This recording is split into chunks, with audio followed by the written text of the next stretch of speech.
You know that strange moment when an idea hits you so clearly that you will almost see it fully formed in your head, but your screen is still empty. Designers don't talk about it enough, but I think there's a very specific point in every creative process.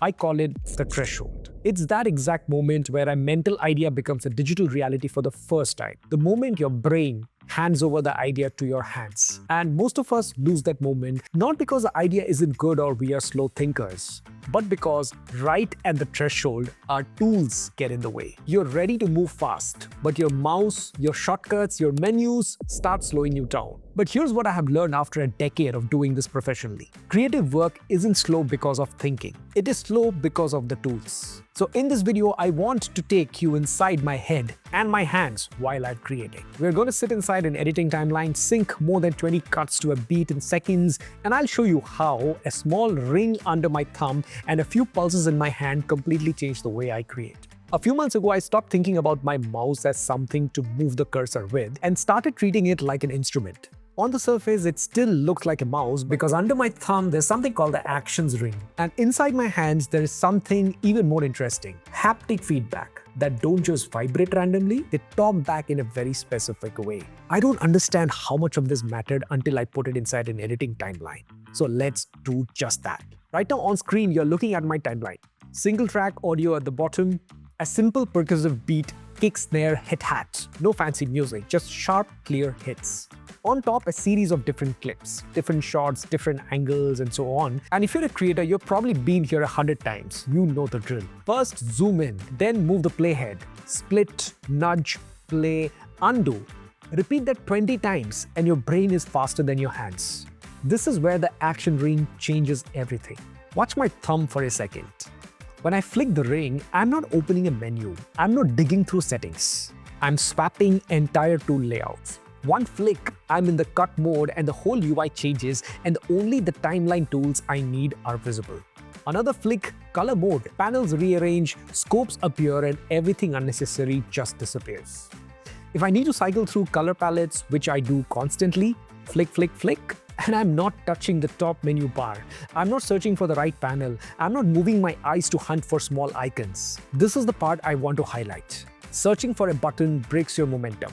When you're in the middle of a creative run, even 1 second spent scanning a crowded UI is expensive. The actions ring removes that search entirely. It turns the software from something you constantly look for into something you control through muscle memory. My brain doesn't break its sentence to go ask, where was the button again? My thumb becomes the mode switch. Now look at the timeline again. See those tiny frame markers? The cuts you're about to watch me sync? Normally you would keep staring at the playhead, the time code, the waveform, eyes constantly moving away from the center of the screen just to check where you are. But this is where the haptic feedback comes in. As the playhead moves and hit a marker or a transition point, I get a small pulse in my hand. Not a random buzz, a precise tactile tick that lines up with the frame. So I'm doing something that sounds small but feels huge. I'm editing by feel. My eyes stay locked on the footage and the rhythm, the center of the frame, the part that matters.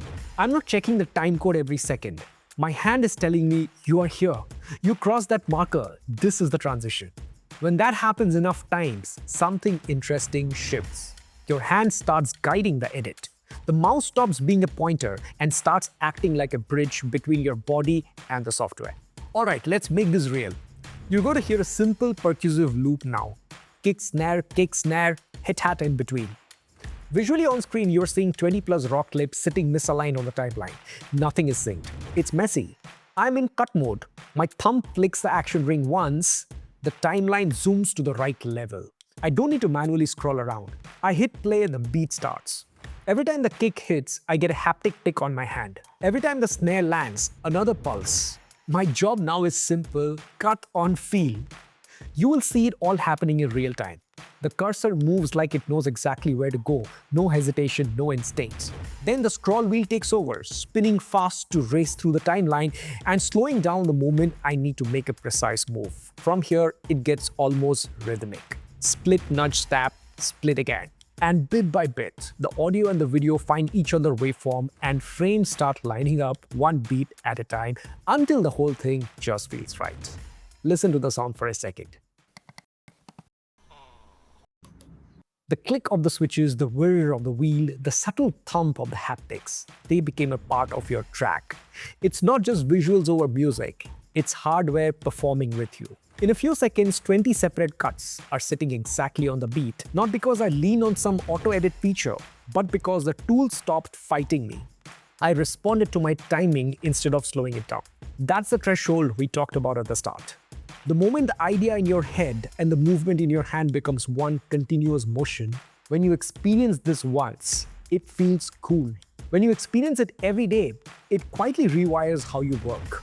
Editing stops feeling like move, click, confirm, and starts feeling like hear, feel, cut.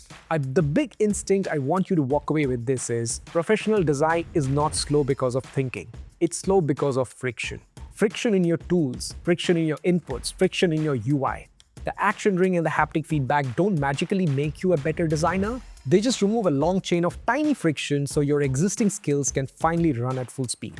They don't replace your eye, they extend your hands directly into the software. Here's what's strange about working like this. You stop thinking about the hardware, which sounds contradictory, right? I just spent 8 minutes talking about a mouse, but that's the point. When your tools create friction, you think about them constantly. Where is the button? Where is the shortcut? Did I click the right thing? When your tools remove friction, they just disappear. You just work.